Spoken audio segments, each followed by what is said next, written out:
ਸਤਿ ਸ਼੍ਰੀ ਅਕਾਲ। ਤੁਸੀਂ ਜੁੜੇ ਹੋਏ ਹੋ ਪੰਜਾਬੀ ਰੇਡੀਓ ਯੂਐਸਏ ਦੇ ਨਾਲ ਤੇ ਮੈਂ ਹਾਂ ਪ੍ਰਵੀਨ ਸ਼ਰਮਾ ਲੈ ਕੇ ਹਾਜ਼ਰ ਹਾਂ ਪੰਜਾਬੀ ਖਬਰਾਂ।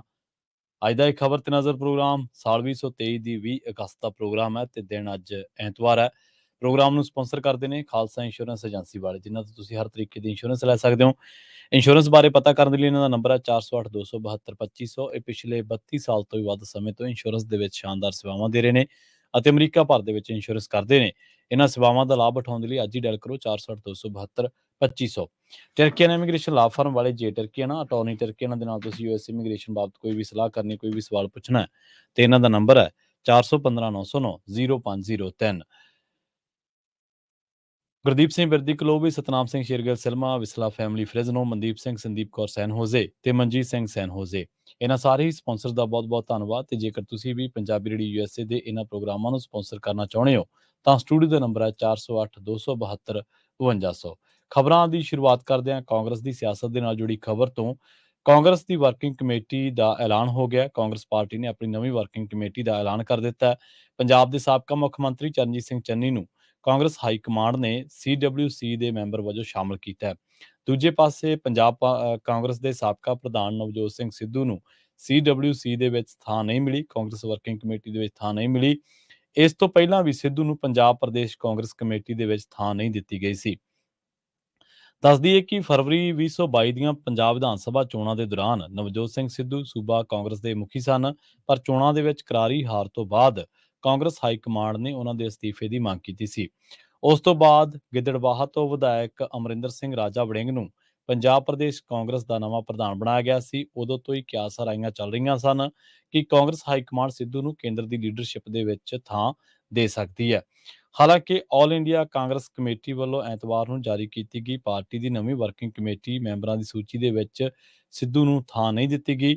ਸਿੱਧੂ ਆਪਣੇ ਆਪ ਨੂੰ ਰਾਹੁਲ ਗਾਂਧੀ ਅਤੇ ਪ੍ਰਿਯੰਕਾ ਗਾਂਧੀ ਦੇ ਕਰੀਬੀ ਦੱਸਦੇ ਨੇ, ਪਰ CWC ਦੀ ਨਵੀਂ ਸੂਚੀ ਤੋਂ ਇਹ ਸਪਸ਼ਟ ਹੋ ਗਿਆ ਕਿ ਹਾਈ ਕਮਾਂਡ ਪੰਜਾਬ ਦੇ ਵਿੱਚ ਉਹਨਾਂ ਦੇ ਨਾਲੋਂ ਚੰਨੀ ਤੇ ਜ਼ਿਆਦਾ ਭਰੋਸਾ ਦਿਖਾ ਰਹੀ ਹੈ। ਚਰਨਜੀਤ ਸਿੰਘ ਚੰਨੀ ਤੋਂ ਇਲਾਵਾ ਕਾਂਗਰਸ ਹਾਈ ਕਮਾਂਡ ਨੇ ਅਨੰਦਪੁਰ ਸਾਹਿਬ ਤੋਂ ਲੋਕ ਸਭਾ ਮੈਂਬਰ ਮਨੀਸ਼ ਤਿਵਾੜੀ ਨੂੰ ਵੀ CWC ਦੇ ਸਥਾਈ ਇਨਵਾਈਟੀ ਦੀ ਸੂਚੀ ਦੇ ਵਿੱਚ ਸ਼ਾਮਲ ਕੀਤਾ। ਉਹਨਾਂ ਤੋਂ ਇਲਾਵਾ ਚੰਨੀ ਦੇ ਨਾਲ ਪਾਰਟੀ ਦੀ ਸੀਨੀਅਰ ਆਗੂ ਅੰਬਿਕਾ ਸੋਨੀ, ਜੋ ਕਿ ਪੰਜਾਬ ਤੋਂ ਰਾਜ ਸਭਾ ਮੈਂਬਰ ਰਹਿ ਚੁੱਕੀ ਹੈ, ਉਸ ਦਾ ਨਾਂ ਵੀ CWC ਮੈਂਬਰਾਂ ਦੇ ਵਿੱਚ ਸ਼ਾਮਲ ਹੈ। ਗੱਲ ਕਰਦੇ ਹਾਂ ਡੇਰਾ ਸਿਰਸਾ ਮੁਖੀ ਦੀ। ਡੇਰਾ ਸਿਰਸਾ ਮੁਖੀ ਗੁਰਮੀਤ ਰਾਮ ਰਹੀਮ 1 ਮਹੀਨੇ ਦੀ ਪੈਰੋਲ ਮੁੱਕਣ ਤੋਂ ਬਾਅਦ ਰੋਹਤਕ ਦੀ ਸੁਨਾਰੀਆ ਜੇਲ੍ਹ ਦੇ ਵਿੱਚ ਮੁੜ ਆਇਆ। ਰੋਹਤਕ ਪੁਲਿਸ ਦੇ ਅਧਿਕਾਰੀਆਂ ਦੇ ਮੁਤਾਬਕ ਰਾਮ ਰਹੀਮ ਦੁਪਹਿਰ ਜੇਲ੍ਹ ਦੇ ਵਿੱਚ ਵਾਪਸ ਆਇਆ। 1 ਮਹੀਨੇ ਦੀ ਪੈਰੋਲ ਮਿਲਣ ਤੋਂ ਬਾਅਦ ਉਹ ਡੇਰੇ ਦੇ ਉੱਤਰ ਪ੍ਰਦੇਸ਼ ਦੇ ਬਾਗਪਤ ਜ਼ਿਲ੍ਹੇ ਦੇ ਵਿਚਲੇ ਆਸ਼ਰਮ ਦੇ ਵਿੱਚ ਸੀ। ਰਾਮ ਰਹੀਮ ਨੂੰ ਇਸ ਸਾਲ ਦੇ ਅੰਦਰ 1 ਮਹੀਨੇ ਦੇ ਲਈ ਦਿੱਤੀ ਗਈ ਇਹ ਦੂਜੀ ਪੈਰੋਲ ਸੀ। ਇਸ ਤੋਂ ਪਹਿਲਾਂ ਉਸ ਨੂੰ ਜਨਵਰੀ ਮਹੀਨੇ ਦੇ ਵਿੱਚ 40 ਦਿਨ ਦੀ ਪੈਰੋਲ ਮਿਲੀ ਸੀ। ਉਸ ਨੂੰ ਪਿਛਲੇ ਸਾਲ ਅਕਤੂਬਰ ਦੇ ਵਿੱਚ ਵੀ 40 ਦਿਨ ਦੇ ਲਈ ਪੈਰੋਲ ਦਿੱਤੀ ਗਈ ਸੀ। ਗੱਲ ਕਰਦੇ ਹਾਂ OP ਸੋਨੀ ਦੀ। ਇੱਥੋਂ ਦੇ ਵਧੀਕ ਸੈਸ਼ਨ ਜੱਜ ਦੀ ਅਦਾਲਤ ਨੇ ਸਾਬਕਾ ਉਪ ਮੁੱਖ ਮੰਤਰੀ ਅਤੇ ਸੀਨੀਅਰ ਕਾਂਗਰਸੀ ਆਗੂ OP ਸੋਨੀ ਦੀ ਜ਼ਮਾਨਤ ਅਰਜ਼ੀ ਰੱਦ ਕਰ ਦਿੱਤੀ ਹੈ। ਉਹਨਾਂ ਤੇ ਆਮਦਨ ਦੇ ਸਰੋਤਾਂ ਤੋਂ ਵੱਧ ਜਾਇਦਾਦ ਬਣਾਉਣ ਦੇ ਦੋਸ਼ ਨੇ। ਫਿਲਹਾਲ ਉਹ ਨਿਆਇਕ ਹਿਰਾਸਤ ਦੇ ਵਿੱਚ ਸਥਾਨਕ ਕੇਂਦਰੀ ਜੇਲ੍ਹ ਅੰਮ੍ਰਿਤਸਰ ਦੇ ਵਿੱਚ ਬੰਦ ਨੇ। ਵਿਜੀਲੈਂਸ ਦੇ ਇੱਕ ਸੀਨੀਅਰ ਅਧਿਕਾਰੀ ਨੇ ਇਸ ਗੱਲ ਦੀ ਪੁਸ਼ਟੀ ਕੀਤੀ ਹੈ। ਵੇਰਵਿਆਂ ਦੇ ਮੁਤਾਬਕ ਸੋਨੀ ਨੇ ਮੈਡੀਕਲ ਆਧਾਰ ਤੇ ਅੰਤਰਿਮ ਜ਼ਮਾਨਤ ਦੀ ਅਰਜ਼ੀ ਦਿੱਤੀ ਸੀ। ਅਦਾਲਤ ਨੇ ਦੋਵਾਂ ਪੱਖਾਂ ਦੀਆਂ ਦਲੀਲਾਂ ਸੁਣਨ ਤੋਂ ਬਾਅਦ ਉਸ ਦੀ ਜ਼ਮਾਨਤ ਅਰਜ਼ੀ ਖਾਰਜ ਕਰ ਦਿੱਤੀ ਹੈ। OP ਸੋਨੀ ਦੇ ਕਾਨੂੰਨੀ ਸਲਾਹਕਾਰ ਐਡਵੋਕੇਟ ਪ੍ਰਦੀਪ ਸੈਣੀ ਨੇ ਕਿਹਾ ਹੈ ਕਿ ਹੁਣ ਉਹ ਪੰਜਾਬ ਤੇ ਹਰਿਆਣਾ ਹਾਈ ਕੋਰਟ ਦਾ ਰੁਖ ਕਰਨਗੇ। ਵਿਜੀਲੈਂਸ ਨੇ ਸੋਨੀ ਦੇ ਖਿਲਾਫ ਭ੍ਰਿਸ਼ਟਾਚਾਰ ਰੋਕੂ ਐਕਟ ਦੀ ਧਾਰਾ 13(1)(b) ਅਤੇ 13(2) ਦੇ ਤਹਿਤ ਕੇਸ ਦਰਜ ਕੀਤਾ ਸੀ। ਰੁਖ ਕਰਦਿਆਂ ਜੰਡਿਆਲਾ ਗੁਰੂ ਦਾ ਸਥਾਨਕ ਗੁਨੋਵਾਲ ਸੜਕ ਤੇ ਸ਼ਮਸ਼ਾਨ ਘਾਟ ਦੇ ਸਾਹਮਣੇ ਬੀਤੀ ਦੇਰ ਰਾਤ ਇੱਕ ਵਿਅਕਤੀ ਦਾ ਗੋਲੀਆਂ ਮਾਰ ਕੇ ਕਤਲ ਕਰ ਦਿੱਤਾ ਗਿਆ। ਮ੍ਰਿਤਕ ਦੀ ਪਛਾਣ ਰਾਮ ਸ਼ਰਨ ਉਰਫ ਬਾਬਾ ਵਾਸੀ ਜੰਡਿਆਲਾ ਗੁਰੂ ਵਜੋਂ ਹੋਈ ਹੈ। ਮ੍ਰਿਤਕ ਦੇ ਪੁੱਤਰ ਗਗਨਦੀਪ ਸਿੰਘ ਨੇ ਦੱਸਿਆ ਕਿ ਉਸ ਦਾ ਪਿਤਾ ਕਾਰ ਤੇ ਉਸ ਦੀ ਛੋਟੀ ਭੈਣ ਦੇ ਨਾਲ ਆ ਰਿਹਾ ਸੀ। ਜਦੋਂ ਪਿੰਡ ਗੁਨੋਵਾਲ ਵੱਲੋਂ 2 ਮੋਟਰਸਾਈਕਲ ਤੇ 6 ਨਕਾਬਪੋਸ਼ ਆਏ ਤਾਂ ਕਾਰ ਤੇ ਤਾਬੜਤੋੜ ਗੋਲੀਆਂ ਚਲਾ ਦਿੱਤੀਆਂ। ਉਸ ਦੇ ਪਿਤਾ ਦੇ ਕਰੀਬ 5-6 ਗੋਲੀਆਂ ਵੱਜੀਆਂ। ਗੋਲੀਆਂ ਚਲਾਉਣ ਤੋਂ ਬਾਅਦ ਹਮਲਾਵਰ ਫਰਾਰ ਹੋ ਗਏ। ਉਸ ਨੇ ਜ਼ਖਮੀ ਪਿਤਾ ਨੂੰ ਨੇੜਲੇ ਹਸਪਤਾਲ ਪਹੁੰਚਾਇਆ, ਜਿੱਥੇ ਡਾਕਟਰਾਂ ਨੇ ਉਸ ਨੂੰ ਮ੍ਰਿਤਕ ਕਰਾਰ ਦੇ ਦਿੱਤਾ। DSP ਨੇ ਦੱਸਿਆ ਕਿ ਪੁਲਿਸ ਵੱਲੋਂ ਇਸ ਮਾਮਲੇ ਦੀ ਕਈ ਪੱਖਾਂ ਤੋਂ ਜਾਂਚ ਕੀਤੀ ਜਾ ਰਹੀ ਹੈ ਅਤੇ CCTV ਕੈਮਰਿਆਂ ਦੀ ਫੁਟੇਜ ਖੰਗਾਲੀ ਜਾ ਰਹੀ ਹੈ।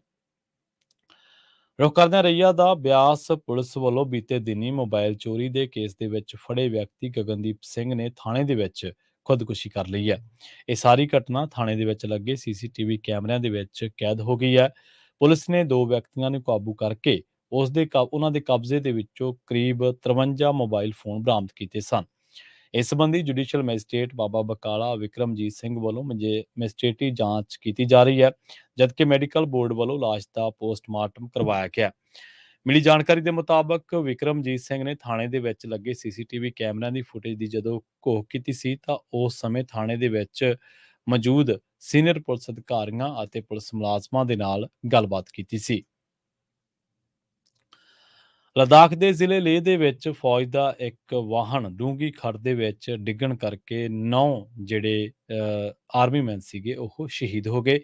ਇੱਕ ਹੋਰ ਜਿਹੜਾ ਆਰਮੀ ਦਾ ਜਵਾਨ ਆ ਉਹ ਗੰਭੀਰ ਜ਼ਖਮੀ ਦੱਸਿਆ ਗਿਆ। ਸ਼ਹੀਦਾਂ ਦੇ ਵਿੱਚ 2 ਜੇਸੀਓ 7 ਜਵਾਨ ਸ਼ਾਮਲ ਨੇ। ਵਾਹਨ ਸੜਕ ਤੋਂ ਖਿਸਕ ਕੇ ਖੱਡ ਦੇ ਵਿੱਚ ਡਿੱਗ ਪਿਆ ਸੀ। ਇਹ ਘਟਨਾ ਲਦਾਖ ਦੇ ਦੱਖਣ ਇਲਾਕੇ ਦੇ ਵਿੱਚ ਪੈਂਦੇ ਨਿਓਮਾ ਇਲਾਕੇ ਦੇ ਵਿੱਚ ਵਾਪਰੀ ਹੈ। ਸ਼ਹੀਦ ਹੋਏ ਜਵਾਨਾਂ ਦੇ ਵਿੱਚੋਂ 2 ਪੰਜਾਬ ਤੋਂ ਨੇ।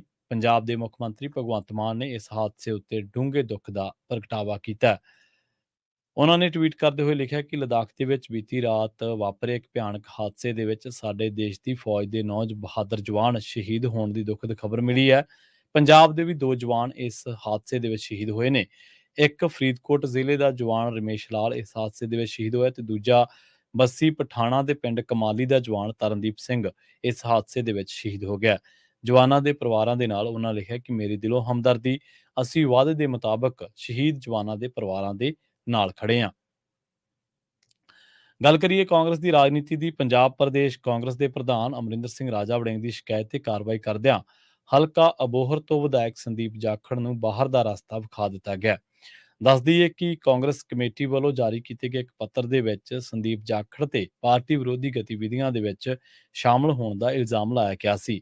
ਜਾਰੀ ਕੀਤੇ ਗਏ ਪੱਤਰ ਦੇ ਵਿੱਚ ਕਿਹਾ ਗਿਆ ਹੈ ਕਿ ਵਿਧਾਇਕ ਜਾਖੜ ਦੁਆਰਾ ਪਾਰਟੀ ਦੇ ਕਿਸੇ ਵੀ ਪ੍ਰੋਗਰਾਮ ਦੇ ਵਿੱਚ ਸ਼ਮੂਲੀਅਤ ਨਹੀਂ ਕੀਤੀ ਗਈ। ਖਾਸ ਤੌਰ ਤੇ ਭਾਰਤ ਜੋੜੋ ਯਾਤਰਾ ਦਾ ਵੇਰਵਾ ਦਿੱਤਾ ਗਿਆ। ਇਹ ਵੀ ਇਲਜ਼ਾਮ ਨੇ ਕਿ ਸੰਦੀਪ ਜਿਸ ਘਰ ਦੀ ਛੱਤ ਦੇ ਵਿੱਚ ਰਹਿੰਦੇ ਨੇ ਉਸ ਦੀ ਛੱਤ ਤੇ ਭਾਰਤੀ ਜਨਤਾ ਪਾਰਟੀ ਦਾ ਝੰਡਾ ਲੱਗਿਆ ਹੋਇਆ ਹੈ। ਰਾਜਾ ਵੜਿੰਗ ਦੀ ਸ਼ਿਕਾਇਤ ਤੇ ਕਾਰਵਾਈ ਕਰਦਿਆਂ Tariq Anwar disciplinary action committee ਅਨੁਸ਼ਾਸਨੀ ਕਮੇਟੀ ਨੇ ਐਕਸ਼ਨ ਲੈ ਲਿਆ। ਸਸਪੈਂਡ ਕੀਤੇ ਜਾਣ ਤੋਂ ਬਾਅਦ ਸੰਦੀਪ ਜਾਖੜ ਦਾ ਵੀ ਪ੍ਰਤੀਕਰਮ ਸਾਹਮਣੇ ਆ ਰਿਹਾ। ਉਹਨਾਂ ਕਿਹਾ ਕਿ ਉਹ ਕਿਸੇ ਵੀ ਪੱਤਰ ਦਾ ਜਵਾਬ ਨਹੀਂ ਦੇਣਗੇ ਅਤੇ ਹੁਣ ਉਹ ਆਪਣੇ ਸਟੈਂਡ ਤੇ ਕਾਇਮ ਨੇ। ਜਾਖੜ ਨੇ ਕਿਹਾ ਕਿ ਵਿਕਲਪ ਹਮੇਸ਼ਾ ਖੁੱਲੇ ਰਹਿੰਦੇ ਨੇ। ਕਾਂਗਰਸ ਅਤੇ ਆਮ ਆਦਮੀ ਪਾਰਟੀ ਵਿਚਾਲੇ ਜੇਕਰ ਗੱਠਜੋੜ ਹੋ ਸਕਦਾ ਹੈ ਤਾਂ ਭਾਜਪਾ 'ਚ ਤਾਂ ਇਸ ਦੀ ਅੱਗੇ ਦੀ ਗੱਲ ਹੈ। ਉਹਨਾਂ ਕਿਹਾ ਕਿ ਕਾਂਗਰਸ ਪਾਰਟੀ ਦੇ ਵਿੱਚ ਹੋਰ ਵੀ ਆਗੂ ਨੇ ਜਿਨ੍ਹਾਂ ਦੇ ਘਰ ਦੇ ਉੱਤੇ ਦੋਹਾਂ ਪਾਰਟੀਆਂ ਦੇ ਝੰਡੇ ਝੂਲ ਰਹੇ ਨੇ। ਜਾਖੜ ਨੇ ਕਿਹਾ ਕਿ ਜਦੋਂ ਤੋਂ ਉਹ ਵਿਧਾਇਕ ਨੇ ਤਾਂ ਉਹ ਲੋਕਾਂ ਦੇ ਭਲੇ ਲਈ ਕੰਮ ਕਰ ਰਹੇ ਨੇ ਤੇ ਹਲਕੇ ਦੇ ਲੋਕ ਇਸ ਗੱਲ ਨੂੰ ਬਿਹਤਰ ਸਮਝਦੇ ਨੇ। ਰਾਜਾ ਵੜਿੰਗ ਨੇ ਇਸ ਬਾਰੇ ਗੱਲਬਾਤ ਕਰਦਿਆਂ ਕਿਹਾ ਕਿ ਜੋ ਸਹੀ ਲੱਗਦਾ ਉਹ ਕਰ ਲੈਣ। ਮੈਨੂੰ ਚਿੱਠੀ ਬਾਰੇ ਵੀ ਮੀਡੀਆ ਰਾਹੀਂ ਜਾਣਕਾਰੀ ਹਾਸਲ ਹੋਈ ਹੈ। ਇਸ ਤੋਂ ਪਹਿਲਾਂ ਮੈਨੂੰ ਕੋਈ ਵੀ ਨੋਟਿਸ ਨਹੀਂ ਭੇਜਿਆ ਗਿਆ। ਮੇਰਾ ਸਟੈਂਡ ਪਹਿਲੇ ਦਿਨ ਤੋਂ ਹੀ ਸਪਸ਼ਟ ਹੈ ਕਿ ਮੈਂ ਲੁਕ ਛਿਪ ਕੇ ਕੁਝ ਵੀ ਨਹੀਂ ਕੀਤਾ ਤੇ ਨਾ ਹੀ ਕਰਦਾ। ਰੁਕ ਕਰਦੇ ਹਾਂ ਦਿੱਲੀ ਪੁਲਿਸ ਦੇ 63 ਪੁਲਿਸ ਮੁਲਾਜ਼ਮਾਂ ਉੱਤੇ ਬਲਾਤਕਾਰ ਦੇ ਮਾਮਲੇ ਦਰਜ ਹੋਏ ਨੇ। ਇਹਨਾਂ ਦੇ ਵਿੱਚੋਂ 13 ਦੋਸ਼ੀਆਂ ਨੂੰ ਗ੍ਰਿਫਤਾਰ ਕੀਤਾ ਗਿਆ। ਇਹ ਅੰਕੜਾ ਪਿਛਲੇ 5.5 ਸਾਲ ਦਾ ਹੈ। ਫਿਲਹਾਲ ਕੋਰਟ ਦੇ ਵਿੱਚ ਇੱਕ ਵੀ ਦੋਸ਼ੀ ਸਾਬਤ ਨਹੀਂ ਹੋਇਆ। ਉੱਥੇ ਹੀ 7 ਦੋਸ਼ੀ ਪੁਲਿਸ ਮੁਲਾਜ਼ਮਾਂ ਨੂੰ ਕੋਰਟ ਬਰੀ ਕਰ ਚੁੱਕੀ ਹੈ। ਕੁਝ ਕੇਸ ਦੇ ਵਿੱਚ ਦੋਸ਼ੀਆਂ ਨੂੰ ਅਗਾਊਂ ਜ਼ਮਾਨਤ ਮਿਲ ਗਈ ਹੈ, ਜਦੋਂ ਕਿ ਕੁਝ ਦੇ ਵਿੱਚ ਪੀੜਤਾਂ ਦੇ ਨਾਲ ਸਮਝੌਤਾ ਹੋ ਗਿਆ। ਹਜੇ ਵੀ ਕਈ ਮਾਮਲੇ ਕੋਰਟ ਦੇ ਵਿੱਚ ਵਿਚਾਰ ਅਧੀਨ ਨੇ। 312 ਪੁਲਿਸ ਮੁਲਾਜ਼ਮਾਂ ਨੂੰ ਸਸਪੈਂਡ ਕੀਤਾ ਜਾ ਚੁੱਕਿਆ ਹੈ। ਪੁਲਿਸ ਦੇ 312 ਪੁਲਿਸ ਮੁਲਾਜ਼ਮਾਂ ਨੂੰ ਇਹਨਾਂ ਮਾਮਲਿਆਂ ਦੇ ਚੱਲਦਿਆਂ ਸਸਪੈਂਡ ਕੀਤਾ ਜਾ ਚੁੱਕਿਆ ਹੈ। ਸਭ ਤੋਂ ਜ਼ਿਆਦਾ ਕਾਰਵਾਈ ਵੈਸਟ ਜ਼ਿਲ੍ਹੇ ਦੇ ਵਿੱਚ ਹੋਈ ਹੈ, ਜਿੱਥੇ 145 ਪੁਲਿਸ ਮੁਲਾਜ਼ਮ ਸਸਪੈਂਡ ਹੋਏ ਨੇ। ਆਊਟਰ ਜ਼ਿਲ੍ਹੇ ਦੇ ਵਿੱਚ 72, ਨਾਰਥ ਦੇ ਵਿੱਚ 59, ਪੀਸੀਆਰ ਯੂਨਿਟ ਦੇ ਵਿੱਚ 23 ਨੂੰ ਸਸਪੈਂਡ ਕੀਤਾ ਗਿਆ। ਇਸੇ ਸਮੇਂ ਦੇ ਦੌਰਾਨ 106 ਪੁਲਿਸ ਮੁਲਾਜ਼ਮਾਂ ਉੱਤੇ ਅਪਰਾਧਿਕ ਮੁਕੱਦਮੇ ਵੀ ਦਰਜ ਹੋਏ ਨੇ, ਜਿਨ੍ਹਾਂ ਦੇ ਵਿੱਚੋਂ ਸਭ ਤੋਂ ਜ਼ਿਆਦਾ ਮਾਮਲੇ 63 ਬਲਾਤਕਾਰ ਦੇ ਦੱਸੇ ਗਏ ਨੇ। ਇਹਨਾਂ ਦੇ ਵਿੱਚ ਇੱਕ ਬਲਾਤਕਾਰ ਦਾ ਮਾਮਲਾ ਹਰਿਆਣਾ ਪੁਲਿਸ ਦਾ ਵੀ ਹੈ। ਇਸ ਸਬੰਧ ਦੇ ਵਿੱਚ ਦਿੱਲੀ ਪੁਲਿਸ ਦੇ ਇੱਕ ਅਫਸਰ ਨੇ ਕਿਹਾ ਕਿ ਕਾਨੂੰਨ ਸਭ ਦੇ ਲਈ ਬਰਾਬਰ ਹੈ, ਬੇਸ਼ੱਕ ਕੋਈ ਪੁਲਿਸ ਮੁਲਾਜ਼ਮ ਹੀ ਕਿਉਂ ਨਾ ਹੋਵੇ। ਜੇਕਰ ਕਿਸੇ ਨੇ ਗੁਨਾਹ ਕੀਤਾ ਤੇ ਉਹਦੇ ਉੱਤੇ ਕਾਨੂੰਨੀ ਕਾਰਵਾਈ ਹੋਣੀ ਚਾਹੀਦੀ ਹੈ। ਕੰਮ ਦੇ ਵਿੱਚ ਲਾਪਰਵਾਹੀ ਵਰਤਣ ਵਾਲਿਆਂ ਨੂੰ ਪੁਲਿਸ ਮੁਲਾਜ਼ਮਾਂ ਨੂੰ ਸਸਪੈਂਡ ਕੀਤਾ ਜਾ ਚੁੱਕਿਆ ਹੈ। ਉਹਨਾਂ ਕਿਹਾ ਕਿ ਆਰਟੀਆਈ ਜਿਸ਼ਾਨ ਹੈਦਰ ਦੇ ਸਵਾਲਾਂ ਦੇ ਜਵਾਬ ਦੇ ਵਿੱਚ ਦੱਸਦੀ ਹੈ ਕਿ ਇਹ ਆંકੜੇ ਸਾਹਮਣੇ ਆਏ ਨੇ। ਕੇਸ ਦਰਜ ਹੋਣ ਤੋਂ ਬਾਅਦ ਵੀ 60 ਪੁਲਿਸ ਮੁਲਾਜ਼ਮ ਤੈਨਾਤ ਨੇ। 19 ਪੁਲਿਸ ਮੁਲਾਜ਼ਮਾਂ ਦੇ ਮਾਫ਼ ਕਰਨਾ 39 ਪੁਲਿਸ ਮੁਲਾਜ਼ਮਾਂ ਦੇ ਖਿਲਾਫ ਵਿਭਾਗੀ ਜਾਂਚ ਸ਼ੁਰੂ ਕੀਤੀ ਜਾ ਚੁੱਕੀ ਹੈ। ਉੱਥੇ ਹੀ 31 ਜਣਿਆਂ ਨੂੰ ਨੌਕਰੀ ਤੋਂ ਬਰਖਾਸਤ ਕੀਤਾ ਜਾ ਚੁੱਕਿਆ ਹੈ। ਮੌਜੂਦਾ ਸਮੇਂ ਦੇ ਵਿੱਚ 60 ਪੁਲਿਸ ਮੁਲਾਜ਼ਮ ਅਜਿਹੇ ਨੇ ਜਿਨ੍ਹਾਂ ਦੇ ਉੱਤੇ ਅਪਰਾਧਿਕ ਮੁਕੱਦਮੇ ਦਰਜ ਨੇ, ਪਰ ਉਹ ਅਲੱਗ-ਅਲੱਗ ਥਾਂ ਤੇ ਤੈਨਾਤ ਵੀ ਨੇ। ਇਹਨਾਂ ਦੇ ਵਿੱਚ ਉਹ ਕ੍ਰਾਈਮ ਬ੍ਰਾਂਚ ਦੇ ਵਿੱਚ ਕੰਮ ਕਰ ਰਹੇ ਨੇ, ਸਿਕਿਉਰਿਟੀ ਯੂਨਿਟ ਦੇ ਵਿੱਚ ਕੰਮ ਕਰ ਰਹੇ ਨੇ, ਡਿਸਟ੍ਰਿਕਟ ਯੂਨਿਟਸ ਦੇ ਵਿੱਚ ਕੰਮ ਕਰ ਰਹੇ ਨੇ, ਪੁਲਿਸ ਸਟੇਸ਼ਨਾਂ ਦੇ ਵਿੱਚ ਲੱਗੇ ਹੋਏ ਨੇ। ਇੱਥੋਂ ਤੱਕ ਕਿ ਰਾਸ਼ਟਰਪਤੀ ਭਵਨ ਤੋਂ ਲੈ ਕੇ ਦਿੱਲੀ ਸਸ਼ਸਤਰ ਪੁਲਿਸ ਦਾ ਵੀ ਉਹ ਹਿੱਸਾ ਨੇ। ਦੂਜੀ ਪਾਸੇ Delhi police headquarter, south West district ਵਿਸ਼ੇਸ਼ ਪੁਲਿਸ ਇਕਾਈ ਔਰਤ ਤੇ ਬੱਚੇ, ਸੈਂਟਰਲ ਡਿਸਟ੍ਰਿਕਟ ਔਰ ਨਾਰਥ ਵੈਸਟ ਡਿਸਟ੍ਰਿਕਟ ਦੀ ਤਰਫੋਂ ਜਵਾਬ ਦਿੰਦਿਆਂ ਇਹ ਦਾਅਵਾ ਕੀਤਾ ਗਿਆ ਹੈ ਕਿ ਇਸ ਸਮੇਂ ਦੇ ਦੌਰਾਨ ਉਹਨਾਂ ਨੇ ਕਿਸੇ ਵੀ ਪੁਲਿਸ ਮੁਲਾਜ਼ਮ ਦੇ ਉਹਨਾਂ ਦੇ ਕਿਸੇ ਵੀ ਪੁਲਿਸ ਮੁਲਾਜ਼ਮ ਉੱਤੇ ਰੇਪ ਦਾ ਜਿਹੜਾ ਮਾਮਲਾ ਉਹ ਦਰਜ ਨਹੀਂ ਹੋਇਆ। ਰੁਕ ਕਰਦੇ ਹਾਂ ਮਣੀਪੁਰ ਦਾ। ਮਣੀਪੁਰ ਦੇ ਵਿੱਚ ਪੁਲਿਸ ਨੇ ਹੁਣ 20 ਕੇਸ ਸੀਬੀਆਈ ਨੂੰ ਦਿੱਤੇ ਨੇ। ਇਹਨਾਂ ਦੇ ਵਿੱਚੋਂ 2 ਮਾਮਲੇ ਜਿਹੜੇ ਨੇ ਉਹ ਖਾਸ ਨੇ। ਪਹਿਲਾ 7 ਸਾਲ ਦੇ ਬੱਚੇ ਤੇ ਉਹਦੀ ਮਾਂ ਤੇ ਉਹਦੀ ਆਂਟੀ ਸਮੇਤ ਐਂਬੂਲੈਂਸ ਨੂੰ ਜਿਹੜਾ ਸਾੜਿਆ ਗਿਆ ਸੀ। ਦੂਜਾ ਇੱਕ ਮਤਈ ਔਰਤ ਨੇ ਦੋਸ਼ ਲਾਇਆ ਕਿ 3 ਮਈ ਨੂੰ ਕੁੱਕੀ ਲੀਡਰਾਂ ਨੇ ਉਹਦੇ ਨਾਲ ਬਲਾਤਕਾਰ ਕੀਤਾ। ਤਨਸ਼ਿੰਗ ਹਿੰਸ ਸਿੰਘ ਨੇ ਤੇ ਉਹਦੀ ਮਾਂ ਜਿਹੜਾ ਕਿ 7 ਸਾਲ ਦਾ ਬੱਚਾ ਸੀ, ਮੀਨਾ ਹੈਂਗ ਸਿੰਘ ਤੇ ਉਹਦੀ ਆਂਟੀ ਲੀਡੀਆ ਲੌਰਨ ਬਾਮ ਇੰਫਾਲ ਦੇ ਹਸਪਤਾਲ ਦੇ ਵਿੱਚ ਜਾ ਰਹੀਆਂ ਸਨ। ਤੇਜ ਨੂੰ ਸਿਰ ਦੇ ਵਿੱਚ ਗੋਲੀ ਲੱਗੀ ਹੋਈ ਸੀ। ਬੱਚੇ ਦੀ ਮਾਂ ਮਤਈ ਸੀ ਤੇ ਪਿਤਾ ਕੁੱਕੀ ਹੈ।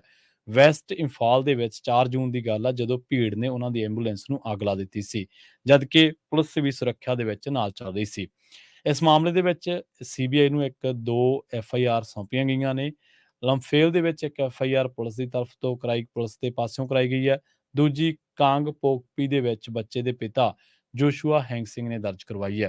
ਤੁਹਾਨੂੰ ਯਾਦ ਹੋਣਾ ਪੰਜਾਬੀ ਰੇਡੀਓ USA ਤੇ ਇਸ ਘਟਨਾ ਦਾ ਇੱਕ ਰਿਪੋਰਟ ਦੇ ਵਿੱਚ ਜ਼ਿਕਰ ਕੀਤਾ ਸੀ, ਜਿਹਦੇ ਵਿੱਚ ਬਾਅਦ ਤਫਸੀਲ ਇਸ ਘਟਨਾ ਦੇ ਬਾਰੇ ਜ਼ਿਕਰ ਕੀਤਾ ਗਿਆ ਸੀ। ਇਸ ਰਿਪੋਰਟ ਦੇ ਵਿੱਚ ਆਪਾਂ ਵੀ ਜ਼ਿਕਰ ਕੀਤਾ ਸੀਗਾ ਕਿ ਇਹ ਘਟਨਾ ਵਾਪਰਨ ਤੋਂ ਬਾਅਦ ਕਿਵੇਂ ਉੱਥੇ ਜਿਹੜੇ ਕੁੱਕੀ ਤੇ ਮਤਈ ਭਾਈਚਾਰੇ ਨੇ, ਜਿਨ੍ਹਾਂ ਦੇ ਵਿੱਚ ਇਸ ਵੇਲੇ ਕਾਫੀ ਹਿੰਸਕ ਟੱਸਲ ਚੱਲ ਰਹੀ ਹੈ, ਉਹਨਾਂ ਦੇ ਵਿੱਚ ਜਿਹੜੀਆਂ ਕੁੱਕੀ ਔਰਤਾਂ ਨੇ ਉਹ ਮਤਈ ਦੇ ਘਰੇ ਵਿਆਹੀਆਂ ਹੋਈਆਂ ਨੇ ਜਾਂ ਮਤਈ ਔਰਤਾਂ ਨੇ ਕੁੱਕੀ ਦੇ ਘਰੇ ਵਿਆਹੀਆਂ ਹੋਈਆਂ ਨੇ, ਤਾਂ ਉਹਨਾਂ ਦਾ ਵੀ ਸਮਾਜ ਦੇ ਵਿੱਚ ਰਹਿਣਾ ਜਿਹੜਾ ਉਹ ਮੁਹਾਲ ਹੋਇਆ ਪਿਆ। ਉਹ ਆਪਣੇ ਪਰਿਵਾਰਾਂ ਦੇ ਨਾਲ ਨਹੀਂ ਰਹਿ ਸਕਦੀਆਂ।